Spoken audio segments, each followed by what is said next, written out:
तो दोस्तों आज बात करने वाले हैं एक ऐसे म्यूचुअल फंड के बारे में जो काफी अच्छे रिटर्न्स दे रहा है, बंधन स्मॉल कैप फंड। लेकिन रिसेंटली परफॉर्मेंस थोड़ी सी खराब रही है। कैसा फंड है ये डिटेल में देखेंगे। अभी रिसेंटली चेंजेस क्या क्या किए हैं वो भी एक बार ही देखेंगे। जुलाई मंथ का पोर्टफोलियो भी इसका आ चुका है, तो जून से जुलाई में कितने मेजरली चेंजेस हुए हैं, किस टाइप की कंपनीज में ज़्यादा इन्वेस्ट कर रहा है, डिटेल में सारी चीज़ों पे इस वीडियो में बात करेंगे। और एंड में बात करेंगे कि क्या आपको इसमें एसआईपी करनी चाहिए या अभी के लिए इस फंड में आपको एसआईपी अपनी रोक देनी चाहिए। तो चलिए देखते हैं। तो दोस्तों देखिए, यहाँ पर मैंने इस फंड की जो लेटेस्ट अभी पोर्टफोलियो है वो यहाँ पर प्लॉट कर दिया है। जून में क्या था, जुलाई में अभी क्या क्या चेंजेस हुए हैं, तो एक बार ये डिटेल में यहाँ पर देख लेते हैं क्या क्या मेजरली इसने एडिशन और डिलीशन किए हैं। तो पहले एक बार ये एडिशंस की बात कर लेते हैं। तो एडिशन की अगर बात करें तो काफ़ी सारी कंपनीज में इसने कुछ कुछ पैसा अपना एडिशनली इन्वेस्ट किया है, जिसमें से आप देखेंगे आरईसी, शोभा, एलईटी फूड्स वगैरह बहुत सारी कंपनीज हैं जिसमें इसने एडिशंस करते हुए यहाँ पर नजर आए हैं। मेजरली अगर आप देखें जहाँ पर एक अच्छा खासा एडिशन इसने किया है तो उसमें स्टेरलाइट टेक्नोलॉजीज आपको यहाँ पर देखने को मिलेगा। इसके अलावा अगर आप देखेंगे तो यहाँ पर आपको देखने को मिलेगा गोदावरी पावर में इसने काफ़ी अच्छा अपनी इन्वेस्टमेंट को बढ़ाया है। इसके साथ साथ आरएचआई, विक्रम सोलर जैसी कंपनीज में इसने इन्वेस्टमेंट को अपनी इंक्रीज किया है। इसके साथ बहुत सारी कंपनीज हैं जिसमें इसने थोड़ा थोड़ा थोड़ा अपना इन्वेस्टमेंट को इंक्रीज किया है। कुछ कंपनी हैं जो ऐड किए हैं, जैसे कि जस्ट डायल यहाँ पर आप देखेंगे तो इसको ऐड किया है। इसके अलावा केईसी इंटरनेशनल, इसके अलावा आप देखेंगे इंडो एमआईएम इसको ऐड किया है। तो कुछ कंपनीज ऐड हुई है, कुछ कंपनीज में यहाँ पर ये पैसा अपना ये निकाला है। लेकिन अभी अगर आप देखते हैं तो लगभग अगर आप देखें लगभग 40-50 कंपनीज हैं जिसमें इसने अपना जो पैसा है वो इंक्रीज किया है। तो ये फंड अभी जो मार्केट अपॉर्चुनिटी है उसका फायदा उठाते हुए काफ़ी सारी कंपनीज में अपना पैसा इन्वेस्ट कर रहा है। और किन कंपनीज से पैसा निकाला है एक बारी वो भी अगर आप देखेंगे तो अच्छा खासा यहाँ पर भी इसने कंपनीज में से पैसा निकाला है। और इनमें से देखेंगे अगर आप तो काफ़ी सारी कंपनीज हैं, लगभग 9 कंपनीज हैं जिसमें से इसने अपनी जो इन्वेस्टमेंट है उसको कंप्लीटली एग्जिट किया है, जिसमें से पॉन्डी ऑक्साइड्स, जेबी केमिकल्स, त्रिवेणी इंजीनियरिंग जैसी कंपनीज यहाँ पर आपको देखने को मिलेगी।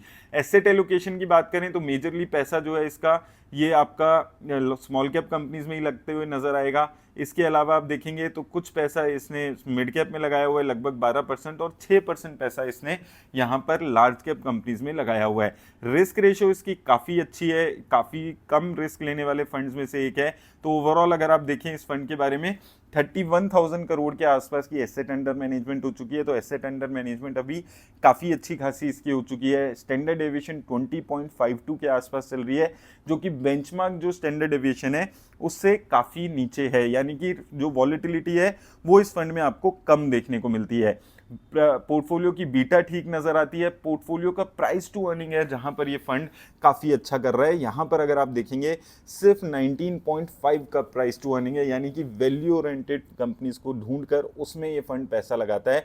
लगभग जो बेंचमार्क का प्राइस टू अर्निंग है उससे आधी इस फंड की पोर्टफोलियो नजर आएगी। तो यानी कि बहुत ज़्यादा रिस्क लेने की कोशिश ये फंड नहीं करता है। वहीं पोर्टफोलियो टर्नओवर रेशियो की बात करें तो वो भी सिर्फ 23% के आसपास की है, यानी कि बहुत ज़्यादा चेंजेस नहीं करता है।